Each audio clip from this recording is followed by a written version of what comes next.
let's get started. So, Jeannie, welcome to the show. Thank you for being here. Thank you for asking me. Um, so, like I told you before, just share what of your story you want to, and if we have questions or if I misunderstand something, I might jump in. But really, it's your show, and I'll kind of once you're done, we might talk some and things like that. But Okay. no pressure. Just give us your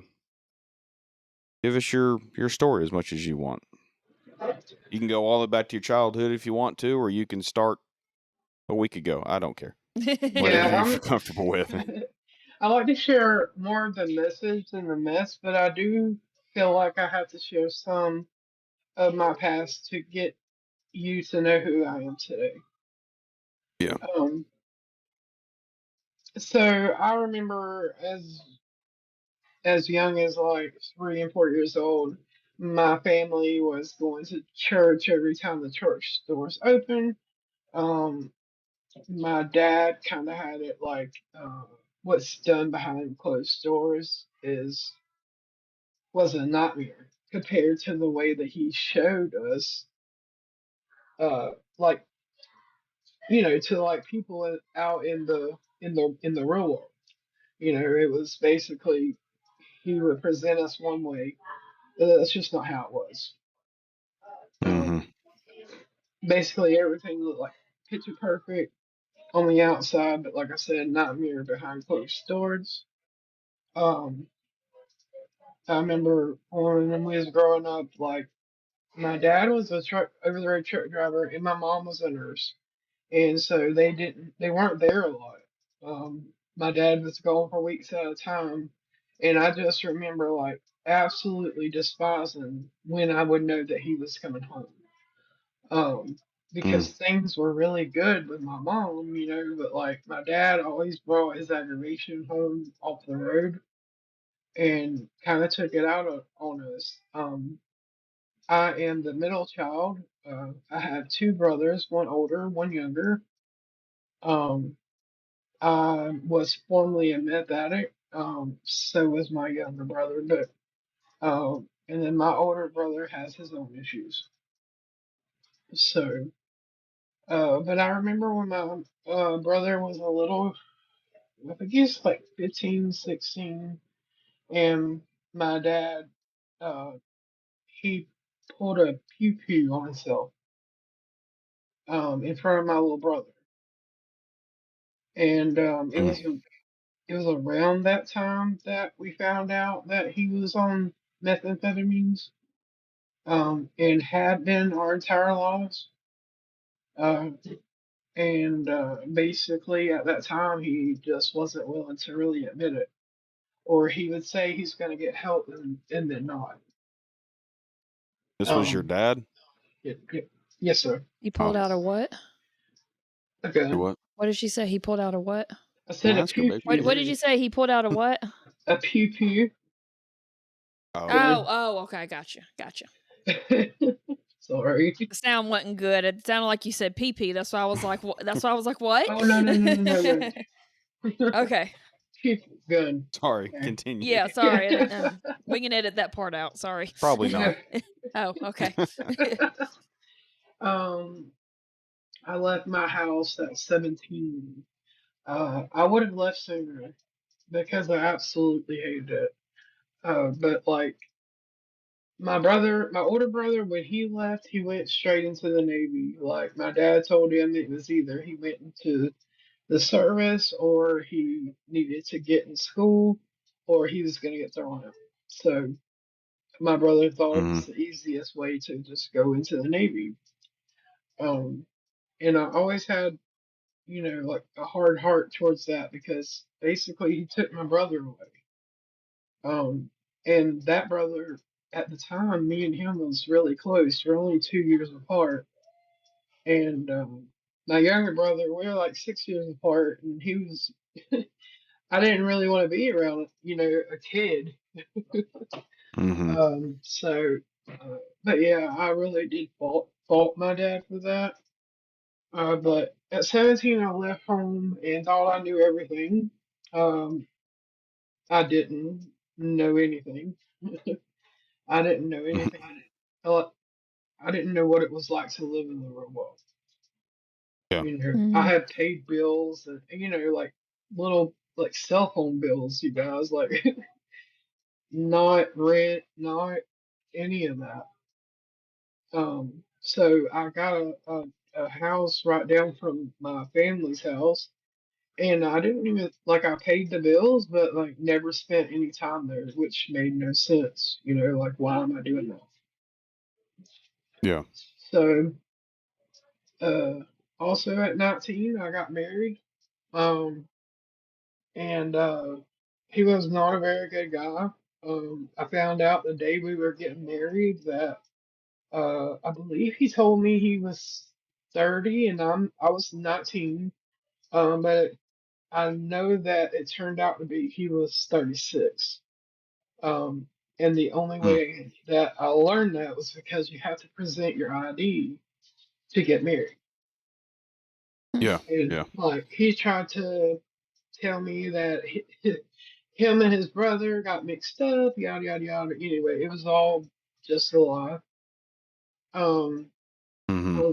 I want to say at 20, my husband had came up to me and he was like, "Hey, this guy's wanting a ride to Florida. You know, he's going to give us some money.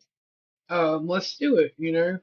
And I was like, "Okay, absolutely." We lived in Georgia. I didn't put that in there. I grew up in Georgia, Oh, South okay. South Georgia. So, um, I loved going to Florida. You know, and so we did, and it ended up being the worst thing ever. He kidnapped me. Uh, he Who did? kidnapped my ex-husband. Um, Wow. He kidnapped they, you? yeah, Wow. because basically he told me we was coming to this place, dropping the guy Hmm. off, and we were leaving. Well, when I Yeah. went Hmm. to leave, he was like, "Oh, you're not going anywhere. We're staying here." He kept me from my family for a year. Um, Wow. I couldn't call him. I wasn't allowed to. I was living in a shelter on the nights that I could get into a shelter. And if he couldn't get in with me, then I couldn't go. Um, I'm trying to think of what else. So in that year, um, there's some really messed up people in this world, you guys. Within that year, Hmm. my Yeah. mom and dad had received so many phone calls of people saying that I was no longer with them. Like I was dead. Like in the ditch, found somewhere. Um, they they literally tortured my mom for a year. You know, like um the kid on a billboard, that was me. Like my mom put all kinds of things, like flyers and like it was bad, and I had no idea how bad it was. Obviously, until I came back, but um uh so anyways, after it was about a year I was there, and then I met this really sweet lady. She reminded me of my grandmother. And me and her were just talking one day, and he wasn't anywhere around. And like she was like, I can tell something's going on. What's going on? And like I really didn't want to tell her because I was afraid of what might happen. You Yeah. he was very physically, mentally, emotionally abusive. Um, but to me, it was almost like that was natural. Like it was what was supposed to happen. Um, So I talked to the lady, and she was like, "Well, why don't you just call your mom?" Because I was just like, man, like of all the people that I left back home, it's my mom. My mom's always been my best friend, and I remember calling her that night, and she answered, and I said, "Hey, mom," and she lost it. Um, Could she you just, imagine? Right. yeah, Wow. She was like, "Is this you?" Like, she just couldn't believe it, like, and that hurt me. Like, Mhm. nowhere near how it hurt her. I don't take that from her at all. So I couldn't imagine at all. But like to know that people are that sick and twisted that they would Mhm. call a family that they know is missing their child, and you're gonna say that you found her in the ditch. Mm. Well, Do you know who it was that was calling her? there was all different types kinds of people. We never found out exactly who it was. Hmm. Did like your husband at the time have something to do with it? Like putting I them up to doing it? I don't know. I never even thought about that, honestly. Mm. That would be. Wow. It wouldn't surprise me. Oh, yeah. So I talked to my mom that night, and this is the real effed up part. I talked to my mom that night. She wanted to come and get me. I told her I would not come home if he couldn't come with me. Mm-hmm. Mm. Um, and even thinking back on that today is like, what is wrong with you? Like Yeah. he didn't Well, give. I mean, that's Well, that's a part of Stockholm syndrome. it is Yeah. that's a real thing, Stockholm Yeah. syndrome. That's a Yeah, very common thing among Yeah. abuse victims. right.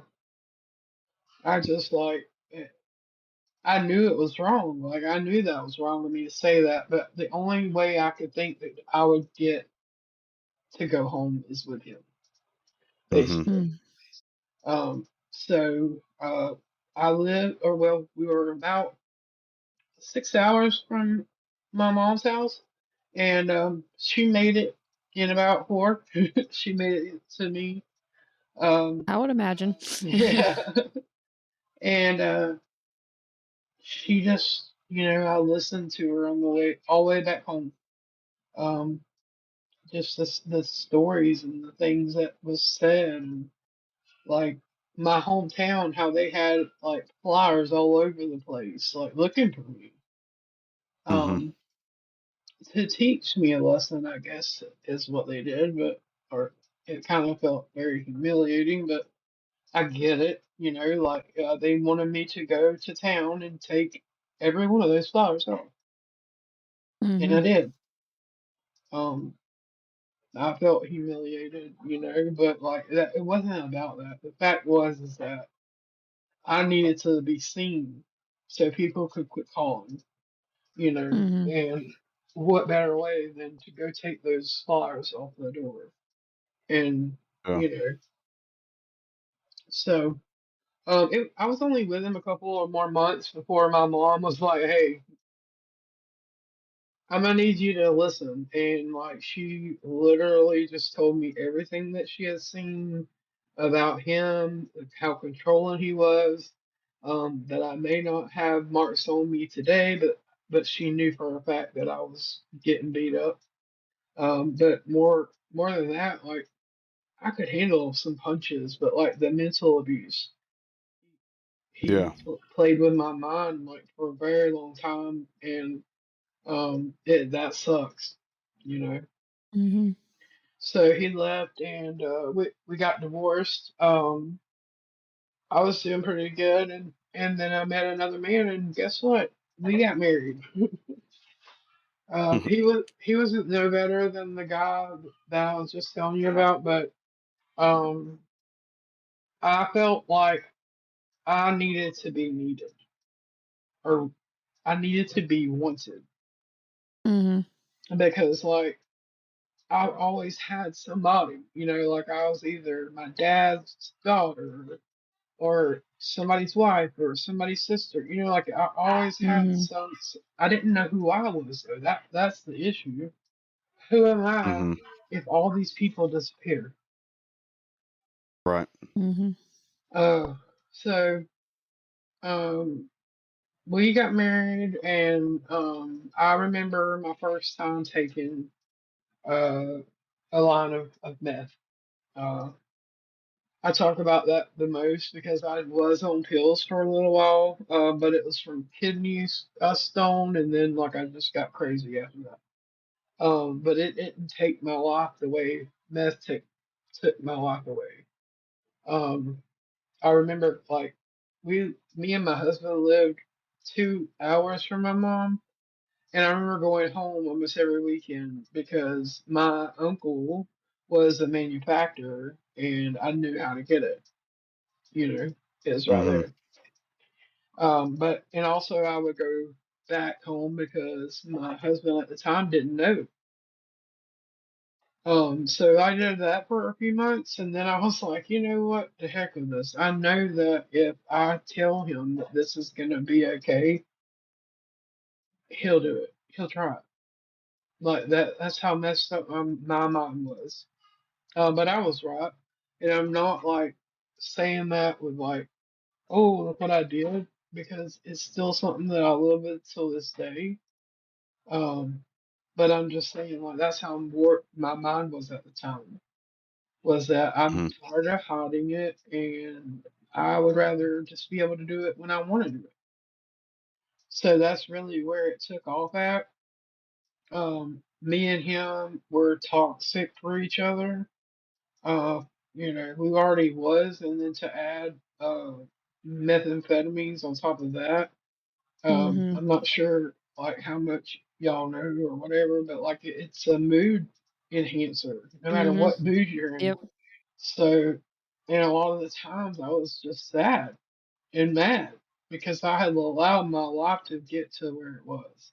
Again, it felt like, even though I wasn't kidnapped, I was there on my free will. It still felt like I was mentally and emotionally kidnapped. Mhm. Um, so the last 2 years probably of my usage got really bad. Um, I went from wanting it to needing it, or like some people say, like you used against your will. The first time I ever heard that, I was like, "What? I did not." Yeah, whenever you go to having to use it not to get sick, that's pretty much against your will. You're not Mhm. having fun with it. Um, I couldn't even tell you the last time I had fun with it, honestly. Um, but yeah, so me and him were really toxic with one another. He had his CDLs to go on, to drive a semi and work with this company, and he literally messed it all up because he was afraid that when he would leave, that I was gonna have somebody there. That's how afraid supposedly that he was. Honestly, I think it's because he didn't want to have a job. He didn't really have much of a job to begin with. But like, dude, you ruined your chances of ever getting a CDO because like he took these people's truck and never gave it back. They had to come find it. Um, Mm. like all he had to have done is been like, hey, I need some time. Take them their truck, and he could have, it didn't have to be like that. But I remember I was in psychosis. There was several times that I could tell when I was in reality and when I wasn't, but all the mind games that he would play on me, like I would say that, let's just say, I would say it's daytime. And he would literally tell me that it's dark and argue me down about it just for the hell of Mm. it. I remember the first time somebody noticed it, it was my best friend. Um, and she was over hanging out and she was like, you need to stop that. You need to stop doing that to her because if you don't, her head's really going to be messed up. Just from the drugs, for one. And then you got me questioning myself a lot. I never could go with my first instinct or my own intuition. And Mm-hmm. I still have problems with that till this day. And Mhm. I've been clean for almost 6 years. On the 3rd of January will be 6 years. Wow. That's Yeah, awesome. thank you. um, Congratulations on Yeah, that. congratulations. That's awesome. Thank you so much. So all that is basically just a bunch of mess. We did end up using, uh, and in the end, I had to get clean because I had lost everything. I didn't have a house anymore. He's driving this car that is not ours. Figured it was probably stolen, like, and we had nothing. And the only person I knew to turn to at that point, um, because I had done asked my mom to give me a bus ticket because she was here in Texas. It's like, please, can you give me a bus ticket? But obviously, they didn't trust me at the time. So I was like, I'm gonna go over to my best friend's house. Like, I've got to figure a way there. And so between her and my mom, they figured it out. But I remember the last night that I was there, my husband had came over and he said, "You're gonna go and you're gonna get better and you're never coming back and you're never gonna be with me again." And I was like, "Yeah, Hmm. if that's all you see out of that, because really and truly, you have the same option I do. It's just that you can't come to Texas with me. I'm sorry, but Mhm. can't help that." Um, so yeah, that's what started my recovery was coming to Texas. My mom really did not want me here. Um, I don't think anybody really wanted me here at that time. But I can understand that, of course, because I was ruining my life. They didn't want to see me die, and I Mhm. was headed there quickly. Um, Hmm. I got here to Texas, and I didn't. I mean, I'm not saying that the drugs aren't here, but I wasn't looking for them for one, and number two, like I had no car. I wasn't going anywhere. I had no way Mhm. of getting anything, and so I never even really thought about trying. Because I really just wanted to get clean this time and I wanted it to work Mhm. Yeah. because I was just miserable, you guys. I was totally miserable. My nephew had just turned 6 months old, and when he was born, he was just my little hero. Like, I love that boy. He doesn't even know that he helped save my life, and he'll be Hmm. 7 this year. Oh, wow. Yeah, but Mhm. him and his little brother are a lot of the reason I got clean because I felt like they needed a better aunt. They needed someone who was capable of making decisions without worrying, am I too messed up or Mhm. what am I doing? Since then, I have I did have a relapse. I went back to Georgia, had to face some charges for selling to undercover police. So, um, but then I came back here, of course, got clean again. Um, I was still in psychosis. Like I have been reading up on this stuff. I thought that you could only be in psychosis if you're using drugs, but that's not necessarily true. Um, Mhm. I think I was up to like 3 months clean before it ever went away, and I was I was very, very concerned. All I remember is like thinking like, here I am, I got clean, and now I'm gonna have to tell my family something else that's gonna hurt them and it's my fault. Like there's nobody else's fault. The reason that I was in psychosis is because I was using meth. Mhm. So I never mentioned it, but I remember going outside and I couldn't look out at the trees because they were still waving at me even after all that time. Um, I was very thankful that it stopped because that it just scared me.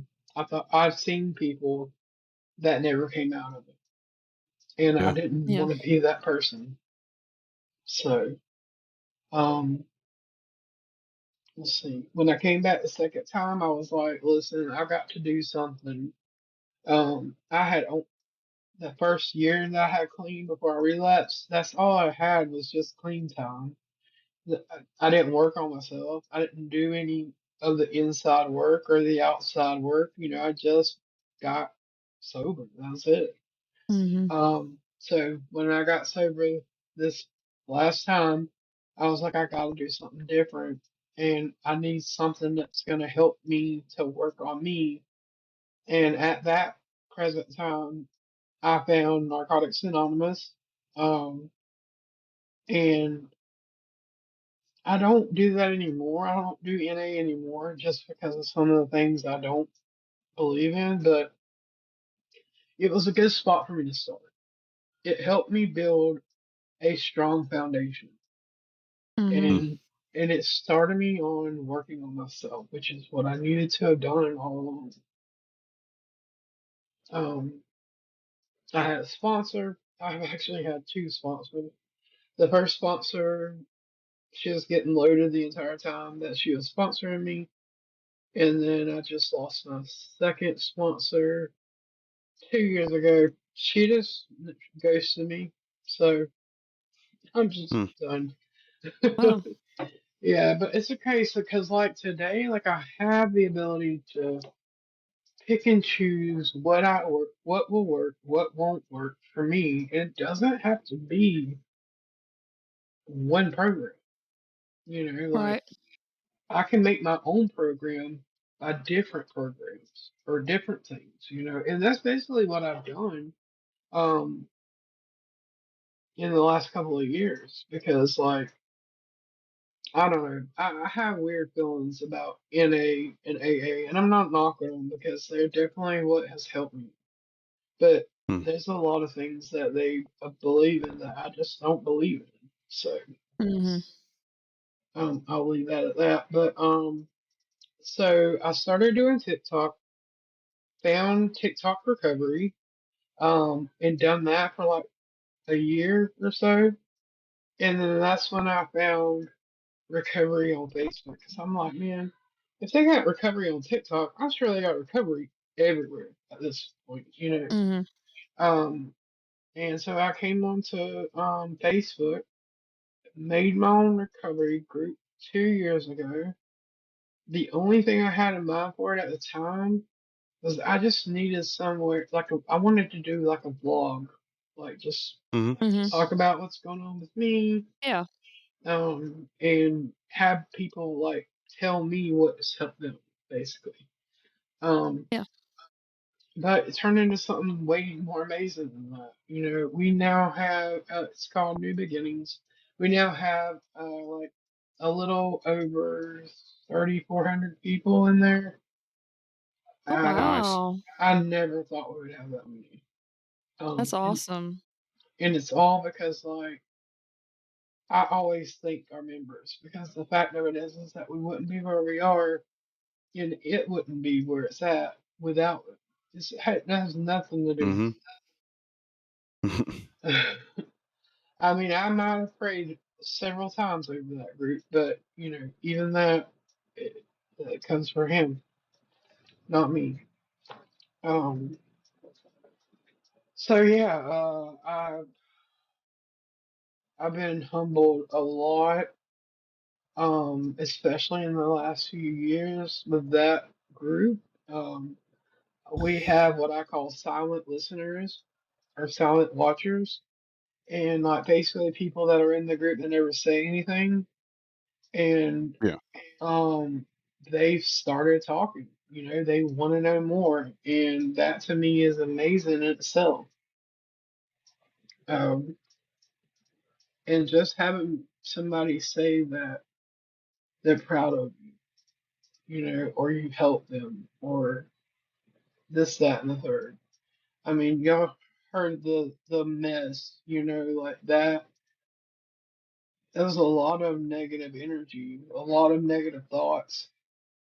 So today when I hear somebody tell me that they're proud of me or, congratulations or anything, like I take that in like because That's all I've ever wanted is to make people, well, make my family proud. But in return, Mhm. I've made a lot of other people proud. And I have so many people on my side today, that I've gained that trust back with them. And that's hard to do. Once you Mm. lose that trust, it is so hard uh, to get it back because your actions have to meet the words that you're talking about.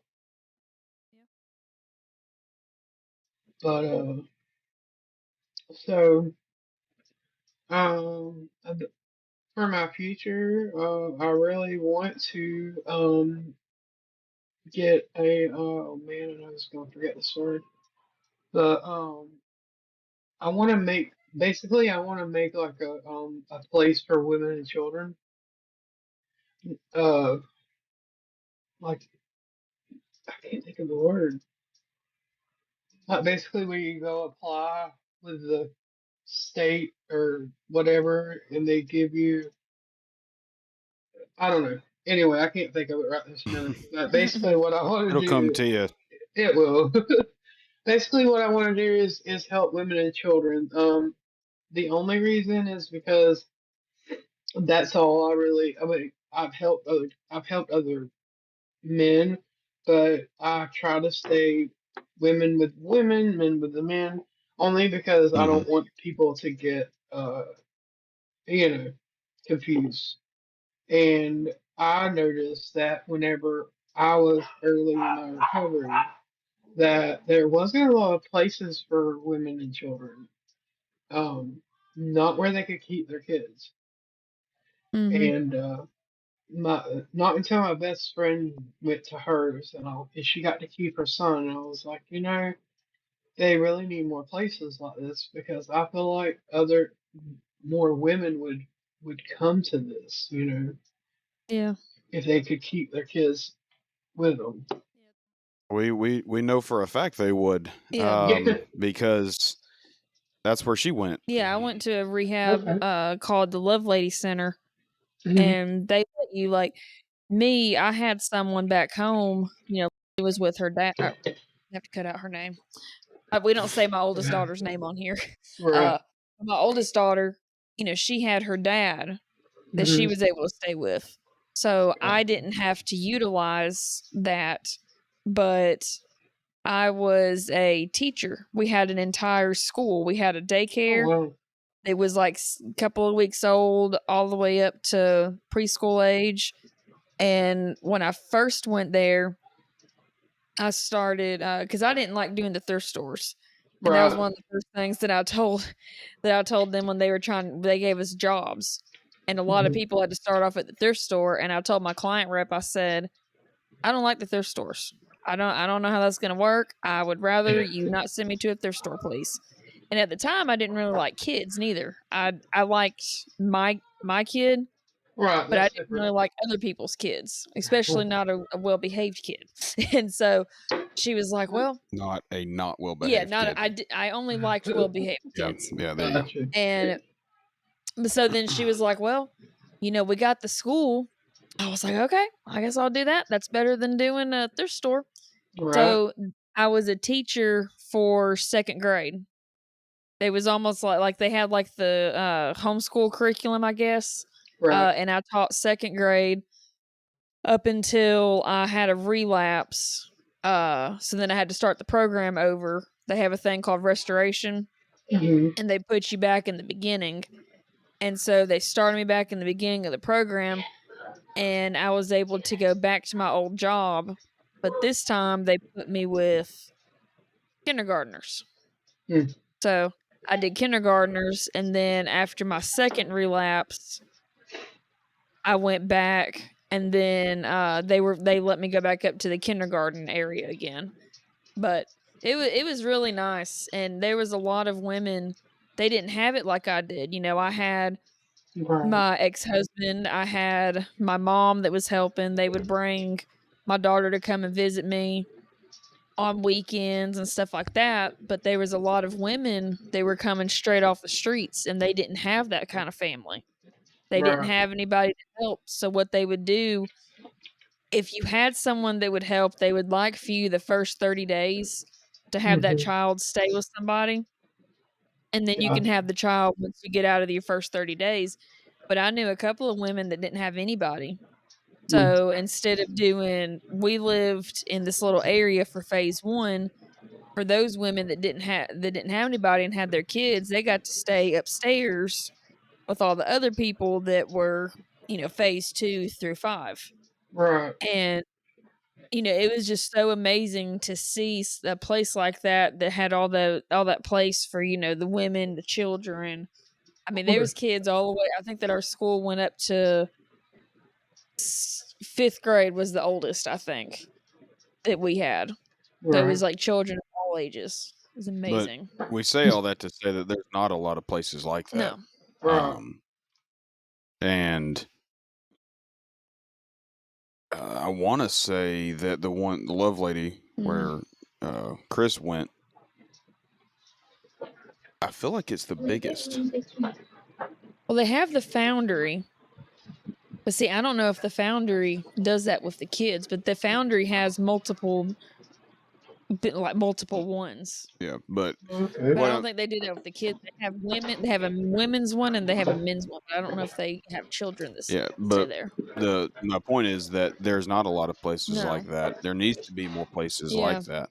One Love Right. Lady also And does not just for addiction; it's also for like the homeless women. yeah, they do a lot of stuff. Yeah. But that is what I was meaning by introducing that is that it's a fantastic idea that has Right. been proven to work. And so, why not go do it? Mm-hmm. Right. Needs to be done. Because if a Absolutely. lot of them women couldn't bring their kids there, I guarantee you a lot of those women wouldn't have ended up at the Love Lady. Well, and I also mean, you're giving those kids a chance to have Mm-hmm. some, possibly for the first time, Yeah. some good stability, some good teaching, some Yeah. good, foundations to work with as well, which is going to help them. Yeah. So right.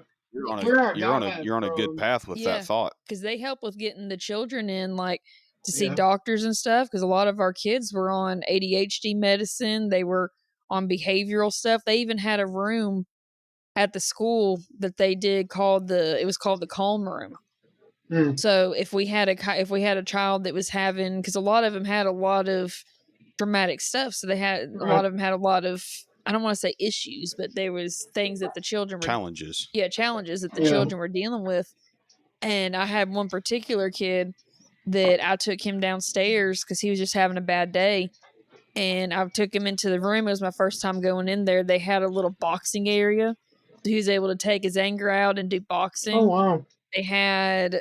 It was like a big walk-in area. Then there's another little smaller area, and it had a beanbag type thing with weighted Right. blankets that had sensory things. Like, I mean, Heck it yeah. helped me feel better getting to sitting there with him. Like, I was having a time. It was time to go, and I was like, "Well, can we stay a little bit longer?"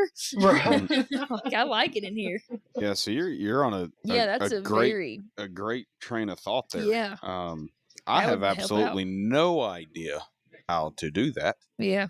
Yeah. Um, I You wish need to I get her could in touch with remember Miss the Melinda. word for that. but I know people who do know, Right. at least how they did it anyway. Yeah, well, I need to get you in touch with Miss Melinda. Her and her mom are the ones that created the Love Founded the Lady. Love Yeah, Lady, they yeah. founded the Oh, Love okay. Lady Center. Awesome. I'll text her after this and see if I can give you her phone number, and maybe Okay. she can give you some insight with it. Awesome. Yeah, that'd be great. I'll do that and see if she can help out. Thank you so much. That'd be amazing. Not promising nothing, but Yeah, hey, yeah, I can't Yeah, promise of anything. course. She may be able to, give some insight on what to do. yeah. Right. I didn't mean to bogart Yeah. your time No, there. no, no. I was Continue. listening. Um, Something that I have forgotten to say was that, like, when I first found recovery, I didn't have anybody. Like, as far as like other addicts and alcoholics or recovery, and I could, you know what I'm saying. Um, hmm to begin with. Literally, all I had was me, and I knew I was willing to do. At the end, my last time trying to get clean, something in me felt different. Like this time was different, and I was gonna be able to make it.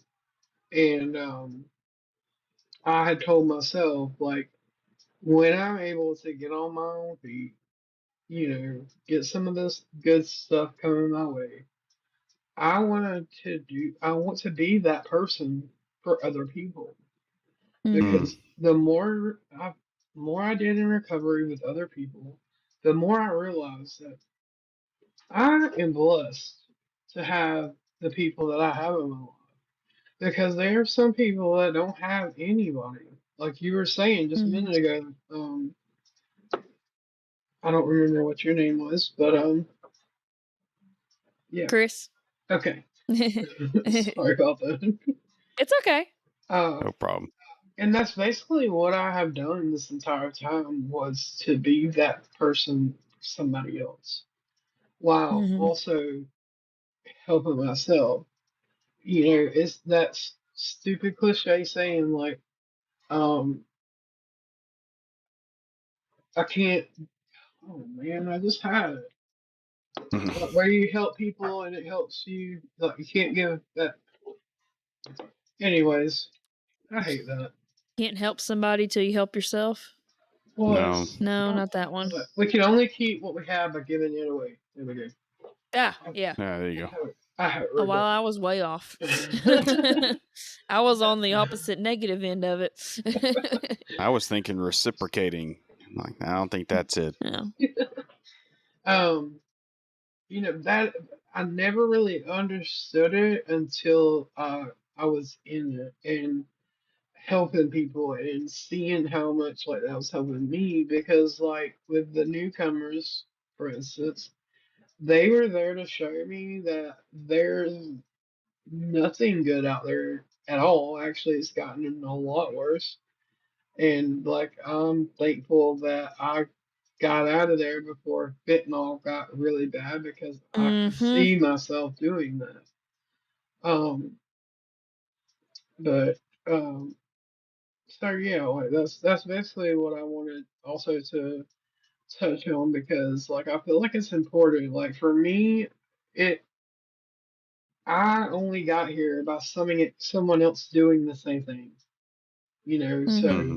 how dare I not do that? I've been given a second Right. chance and can help other people get their own second chance. And why wouldn't I do that? So, like, I feel like it's my duty as a recovering addict to go into the fire per se and pull people out. Yeah. Absolutely. How many times have I said when we were recording these and I say, whether it's in recovery or whether it's in, finances, whatever it is, when you climb to the top of a mountain, Hmm. whatever that, that struggle, whatever that mountain is, I want to be the person and I want to talk to the people who get to the top of that mountain. And Right. instead of going, hey, look at me, I did it, Mm-hmm. they They turn help. around, back down the mountain, and start taking people's hands and pulling them up. Yeah. Right. Um, because I did it, or yes, I did it, but I'm not going to make anybody else do it alone as long as I Right. can help it. Absolutely. And so that's fantastic. I love to hear you say that because yeah, I've probably said it almost every single episode, I think you honestly. do. And you say it outside of this. And I say it in conversation I get to because hear I it really every mean Yeah. day. it. Like it's what to me, Absolutely. it's what has made what I've dealt with in my life worth it. Is if I can help one person, then what Mm-hmm. I've dealt with, whether it's my own fault or not, I still had struggles because of it. If I can Hmm. help one person, then it made what I went through worth it Yeah. because it saved them from the crap I went through. And I'm kind of starting to get to Exactly. that mentality with a lot of the stuff that I've been through too. Yeah, It's taken me about 5 years, but Same. been a minute, yeah. but she's coming around. Absolutely. Yeah. Absolutely. But you're right about that. I think about that all the time too. That I'm glad that I got out of it when I did because I've been sober off of heroin. What is it? 8 years, 6, 7 years since 2018, however long Wow. ago that was. And, you know, 7. I think about that a lot too, you know, that I'm great because fentanyl was 8 years. Because 8. fentanyl was just starting to come around because I got my hands on it once and I didn't realize it till later that that's what it was. I've been sober off of meth for be 6 years in January. And, Wow. you know, when I was doing meth, it was always just meth. I never got anything that was laced with anything. Mm-hmm. But now it's getting to the point where I've now talked to 2 people. I talked to one today and one a week ago when I got my tattoo of people saying that now there's weed being laced Yep. with fentanyl. The person that did my tattoo, she was telling me that a friend of hers had died of a fentanyl overdose, and she said he'd been sober for a while Mm. and that he was doing really good. He even kept his house unlocked for anybody to be able to come over so that he could prove to everybody that he didn't have anything to hide. Right. And he wasn't answering the phone or something. I can't remember what it was. And their friend decided to go by the house and check on him. And the friend noticed that the door was locked. So the friend kicked the door in and found him, and he was passed away. Dang. Well, at the funeral, the lady that sold it to him, she admitted that she sold it to him to somebody else there, and she said Wow. I sold it to him and I knew that it had fentanyl in it, but Wow. I had to take care of my family, so I had to sell it to him anyways. Yeah. I looked at her, I said, they had the nerve to say that? She said, yeah. I said, I tell you what, I would have been getting escorted out of that Hey, funeral at that point, because you're I right. don't care how bad you gotta take care of your family. You don't go and You don't have to sell somebody kill something somebody. like that. You're right. Exactly. I was And like, telling somebody that today, and that person was like, "I'll show you taking care of a family." Yeah. exactly. Yeah, like I couldn't. I just, it blew my mind. Yeah. I Yeah. mean, it Don't is. I understand. mean, it's. I don't know if it's the usage has gone up, but the lethality has gotten Yeah. so much worse. Well, there's a lot of people that I've heard of that that's what they do exclusively. They have fentanyl addictions. So it's just like they're just strictly doing fentanyl. It's like playing Russian roulette. Yeah. And I've had Well, a lot of friends, you know, like family friends. Like I've had a lot of people that's died of fentanyl overdoses. Mm-hmm. You know, and um, it's getting bad. I watched a documentary a couple of months ago. It was on fentanyl, and they were actually interviewing um the maker of it, whatever. Mm-hmm. He separates it out or whatever, and he was saying, and it makes a lot of sense. You know, like you don't hear of any overdoses on fentanyl that you get from the hospital, but they also know the dosage. You know, like these Hmm. people Right. out here that are just playing with it, that's literally all they're doing is playing with your life because they don't know. Yeah. The only way they know is from a process of elimination. Well, if this one died, Hmm. then I probably don't need to make it that strong. But then also, what never really made a whole lot of sense to me, I guess, because I don't know that I would do that, but like I've had people tell me that somebody would pass away, and that's exactly where everybody would go to get it, wherever they got it from.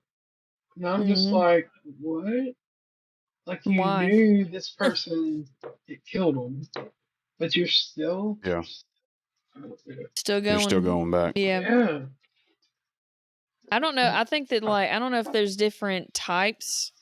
'Cause I know there's fentanyl and then there's carfentanil. I think's what it's called, and it's right, even stronger than fentanyl because I see things that says, you know, how much fentanyl it takes to kill somebody. But right, then I've seen people that do that same amount and they just get high as a kite. Like Well, when I did it, could be cut too. yeah, when yeah, I did, I was high as a freaking kite and I was, marks all over myself because I was itching so bad. I didn't realize until I don't even know if the people that I was doing it with realized it. I think I was telling somebody else about it and they looked at me and they said, "Girl, That wasn't heroin. That was fentanyl. I said, "Oh, Oh, shit. I'm glad that it didn't make me kick the bucket." Yeah. 'Cause Right, absolutely. it was something else. I don't see It's how like, people do it regularly. I don't know either. I had a friend that went out after having 5 year, 4 years clean. She went back out for a year and a half. And when I tell you that I have never worried about somebody as much as I worried about her for that year and a half, because she was doing straight fentanyl. Yep.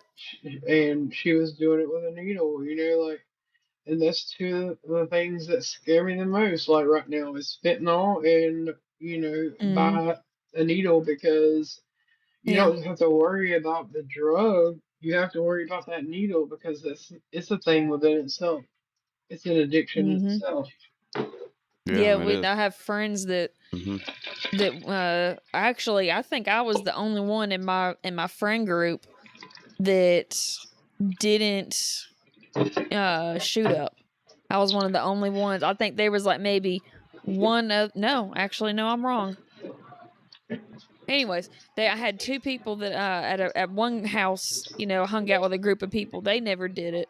If they did, they didn't do it around me, but there was a whole other group of people I hung out with. I was literally the only person that did not shoot up. And that was one thing I could say about them. They were always very protective over me about that. If I even thought about doing it, they would shoot me down in a heartbeat and be like, "No. Do not Mhm. ever even think about it. Don't like." They're like, "I will kick your ass if you ever use a needle." So I can Right. say, I know it sounds weird to say that I was blessed, but like I Yeah, was blessed to have the type of friends that I did that didn't want me going absolutely. down that route. Some of them didn't even want me using it all. And Right. I finally started using and they're like, "Well, you're already doing it. Might as well just do it together." But Right. I'm very glad that I never went down that path. There was a couple times I tried to get them to let me, and they all just Right. looked at me like I was crazy. Yeah. Absolutely. Well, Jeannie, thank you very much. Mhm. Um, very much for taking the time to Mhm. talk with us. Of Um, course. you you've come through a lot, Mhm.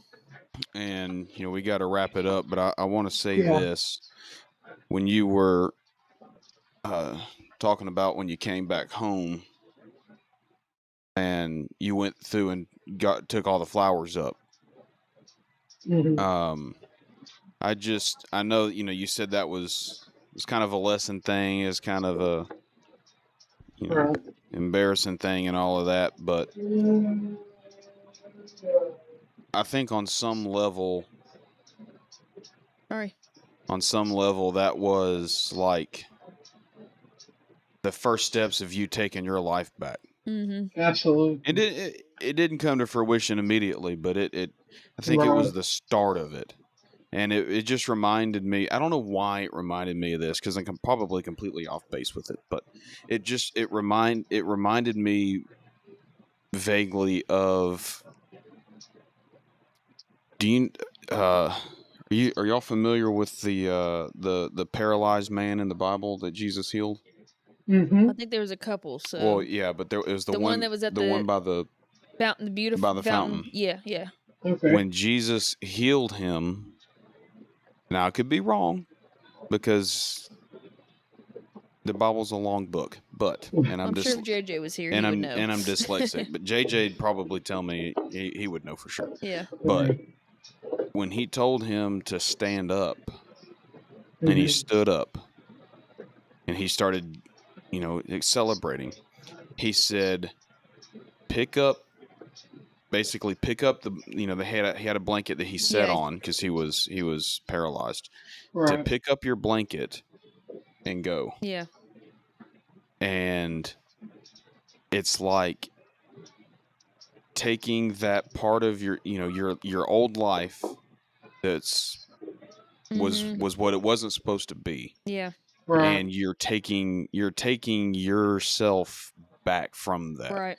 He picked up the blankets that he had to sit on for decades, Right. Pick those. He didn't say to leave them. Most people would probably forget about the blankets. Yeah. I would. Right. I would. I'd be running off leaping for joy. I'd be hauling them blankets. I don't care. You can burn them. I don't give a crap. I don't Yeah. need them anymore. But Yeah. Jesus specifically said, pick up those blankets and Never take thought them. of it like that. Amen. If I'm right.